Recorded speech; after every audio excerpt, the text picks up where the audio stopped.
గౌరవనీయులైన శ్రీ నారా చంద్రబాబు నాయుడు గారికి Guntur 49వ ward కొండెక్కాన్ని Amaravati road నుంచి మీకు ఒక విషయం మీద తెలియపరచుకుంటున్నాను.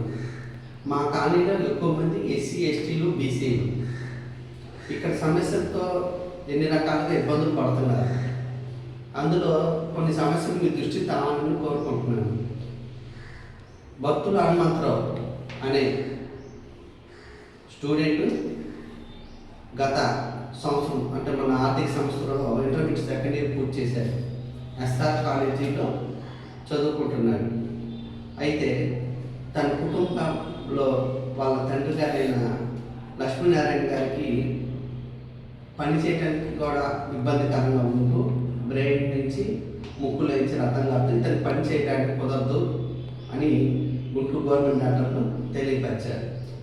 అయితే ఎస్ఆర్ కాలేజీలో ఇతను సెకండ్ చదువుతున్న 68,000 ఫీజు కట్టవలసి ఉన్నది. వాళ్ళ నాన్నగారు పని చేయలేక ఆగిపోయారు. మిగిలింది దాతలు తలా కొంత వేసుకొని 37,000 దాకా దాదాపు కట్టారు. ఇంకా 31,000 కట్టాలి. ఈ విషయం మీద తను మదన పడుతుంటే, అయ్యా మన లోకేష్ గారు ఉన్నారు, ఆయన దగ్గరికి మనం సహాయం పొందుదాము అని శ్రీ నారా లోకేష్ గారిని ఐఎస్ వార్డ్ అయిన సచివాలయం కలిస్తే వాళ్ళు ఈ లెటర్ ఇచ్చినారు. ఇచ్చి తారీఖు 5/11/2025. కానీ ఈరోజు వరకు ఈరోజు 23వ తారీఖు అయినా కానీ 23/6/2026 ఈరోజు వరకు కాలేజీ యాజమాన్యం ఎలాంటి రెస్పాన్స్ లేదు. తనకి ఆ టీసీ మరియు మార్కు లిస్టు అవన్నీ అక్కడికే వస్తాయి. రేపు ఎంసెట్ కౌన్సిలింగ్కి వెళ్ళాలి. తన పరిస్థితి చాలా ఇబ్బందికరంగా ఉంది. నేను నిన్న కలెక్టర్ కంప్లైంట్ ఇచ్చాను. మీరు ఏదో రకంగా డబ్బులు కట్టమనే డిఓలు ఆర్ఐ వాళ్ళు చెప్తున్నారు. లేకనే కదా లోకేష్ గారిని అడిగింది. బీసీలు ఆ మాత్రం సహాయం చేయకపోతే ఎట్లా? రాష్ట్ర ప్రభుత్వం ఎంతోమంది ఎన్నో రకాల సాయం చేస్తున్నారు. ఇతర దేశాల్లో వచ్చిన వాళ్ళు వేరే వాళ్ళకి పెట్టుబడులు పెట్టడానికి కోసం 1000 ఎకరాల భూములు ఇస్తున్నారు. దానికోసం రూపాయలని 2 రూపాయలని 9 రూపాయలు 10 రూపాయలని 1000 ఎకరాలు ఊరకని ఇస్తున్నారు. ఏం మీ బీసీలో చదువుకోకూడదా? సొన్నం పనులు బొచ్చులు పని చేసుకుంటేనే మేము బతుకుతానే ఉండాలి, మమ్మల్ని ఇట్లా ఎలాదిస్తారా? కాలేజీ ఫీజులు ఇంతంత పెరుగుతున్నాయి, మరి దాని మీద ఏమి రెస్పాన్స్ తీసుకుంటున్నారు మీరు? సాక్షాత్తు విద్యాశాఖ మంత్రి ఇచ్చిన లెటర్ చెల్లదంటున్నారంటే మరి రాష్ట్ర ప్రభుత్వం ఏ పరిస్థితుల్లో ఉందో అని మాకు ఆందోళనకరంగా ఉంది. ఈ పరిస్థితే కాదు, ఇంకా లోకేష్ గారికి మమ్మల్ని ఇబ్బంది పెడుతున్నారని నేను స్వయంగా వెళ్ళి లెటర్ ఇచ్చి వచ్చాను. కానీ ఏ న్యాయం ఉండదు, ఏ న్యాయం జరగట్లేదు. రాష్ట్రంలో మీ పాలన గత 25 సంవత్సరాల నుంచి నేను చూస్తూనే ఉన్నాను. కానీ గత 2 సంవత్సరాల నుంచి ఈ ప్రభుత్వం వచ్చిన కాడి నుంచి ఎలాంటి పనులు జరగట్లేదు. అంత లాంఛం, మోసపూరితనం, ఎక్కడికి వెళ్ళినా ఇదే జరుగుతుంది. బీసీలు బతకడం కష్టంగా ఉంది. బీసీ మీద వచ్చిన పార్టీ తెలుగుదేశం పార్టీ.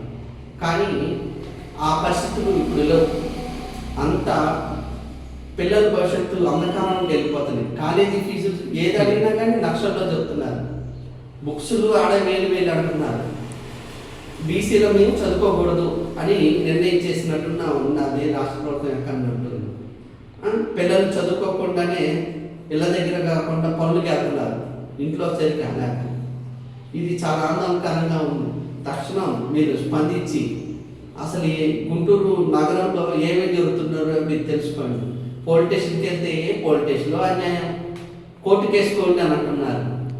ఏ న్యాయం చేసి కోర్టు చేసుకుంటే అప్పుడు పోలీస్ వ్యవస్థ మా జీతాలు మేము కట్టే పన్నులతో వాళ్ళకి ఇస్తున్న జీతాలు ఎవరికి ఇస్తున్నారు?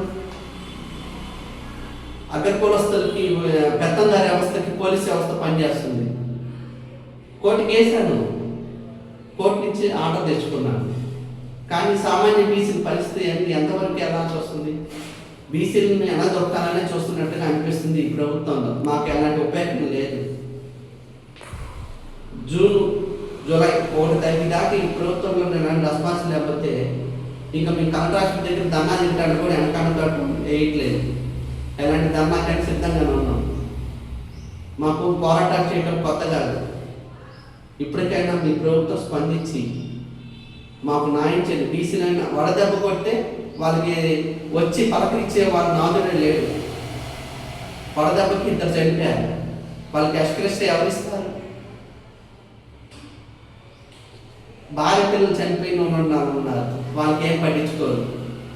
తాగి 35 ఏళ్ళు మొరలేని అతను చనిపోయారు, లివర్ పాడైపోయి, 4 పిల్లలు.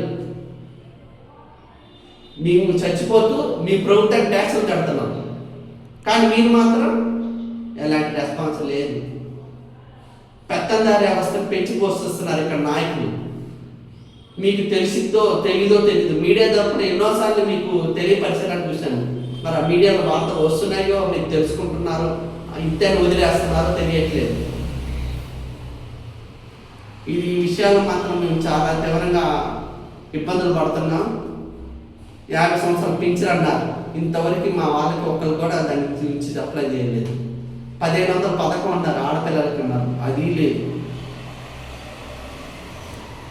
ఆర్థికంగా బీసీని అనగదొక్కుతున్నారు, ఆర్థికంగా, సామాజికంగా, నాయకత్వంగా.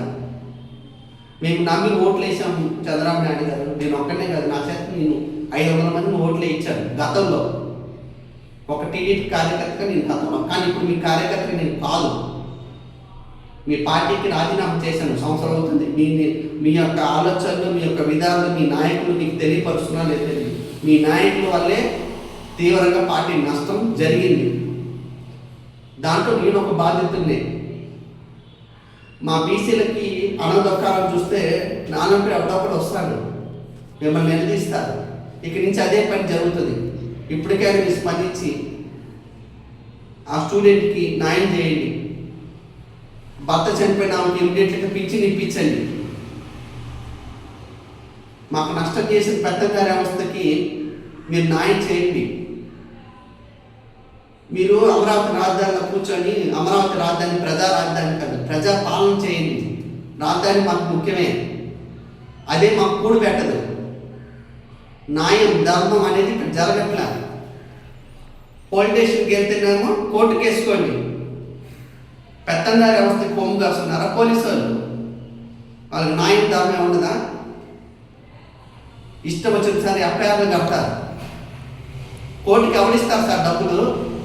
మీరు పన్నులు కట్టి మీ చేత మాటలు పడి మేము ఇంత చేస్తున్నారు, మాకు ఏం న్యాయం జరగట్లేదు. మీరు కనుక స్పందించకపోతే జూలై 1 నుంచి మా బీసీలంతా ఏకదాటిగా వచ్చి కాంట్రాక్చులు ధనా చేయడానికి వెనకాడు చేయం. దయచేసి ఇప్పటికైనా మీరు స్పందించండి.